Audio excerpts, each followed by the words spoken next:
Hampton, including riverside homes on Island Road.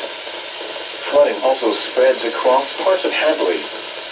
In Hatfield, backwater from the Connecticut River will push the Mill River over its banks, flooding parts of Valley Street and surrounding areas. Additional details. At 10 p.m. Eastern Standard Time Wednesday, the stage was 107.1 feet. Bankable stage is 112.0 feet. Forecast. The river is expected to rise above flood stage tomorrow evening to a crest of 113.8 feet Friday morning. It will then fall below flood stage Friday evening. Flood stage is 112.0 feet. http://www.weather.gov/safety/flood.